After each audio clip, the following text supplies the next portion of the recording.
From Keene in the Shire, the Liberty Media capital of the world, this is Daryl W. Perry, host of FPP Radio News for Saturday, January 16th, 2016. Silver is trading at $13.93 per ounce. Gold is valued at $1,089 per ounce. And according to BitcoinAverage.com, the average price of Bitcoin is $374.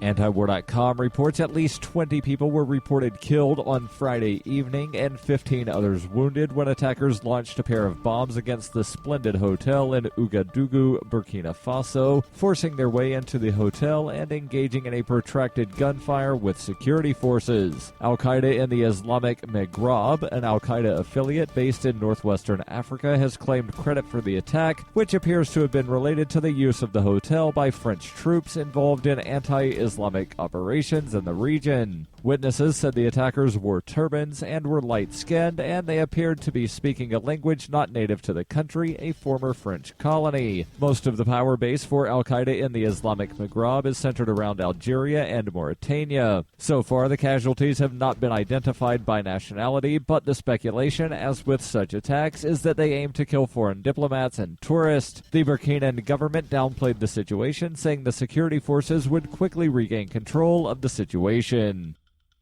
For nearly 40 years, Roberts & Roberts Brokerage has been a trusted source for buying and selling precious metals like gold and silver. They also take Bitcoin for precious metal purchases and have permanently removed the minimum purchase amount for all orders paid in the digital currency. Call Roberts & Roberts today for knowledgeable advice on buying and selling precious metals and a forward-thinking approach to new technologies. 800-874-9760 or visit online at rrbi.co. UPI reports Boston Marathon bomber Dzhokhar Tsarnaev has lost his bid for a new trial and was ordered by a judge to pay more than $100 million in restitution to victims and the relatives of victims involved in the 2013 attack. Federal Judge George A. O'Toole Jr., who heard defense arguments early last year, issued the ruling, according to court documents released on Friday. Attorneys for Tsarnaev had asked for a new trial before the Kyrgyzstan-born bomber was convicted on 30 criminal counts stemming from the dual bombings at the Boston Marathon nearly 3 years ago. Tsarnaev was convicted last April on 17 counts related to the domestic terror attack, which killed 3 and wounded more than 250. A local police officer was killed by Tsarnaev and his older brother Tamerlan days after the bombing. He is imprisoned at a maximum security facility in Colorado, awaiting death by lethal injection. The judge's order instructs Tsarnaev to pay a total of $101,124,027 to 49 individuals to be placed in the Massachusetts Victims Compensation Fund. You can support FPP Radio by joining the FANS program. FANS are friends, allies, and numerary supporters. You can join the FANS program for as little as $3 per month through Patreon and get perks like ad-free versions of FPP Radio News and Peace, Love, Liberty Radio. To learn more or to join the FANS program, visit fans.fppradio.com.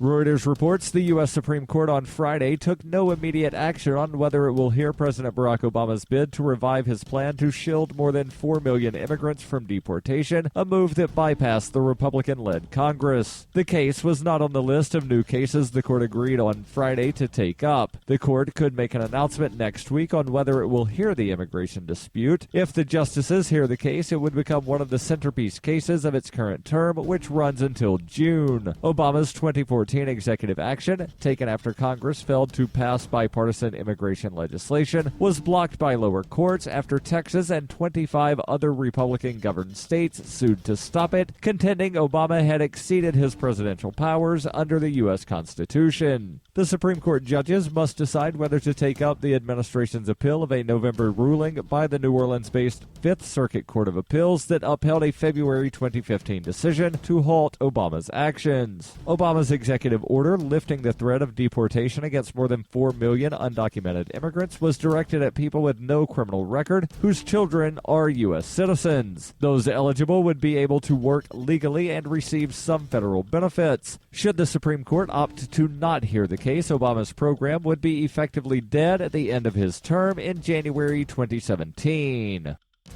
This has been FPP Radio News, online at fppradio.com.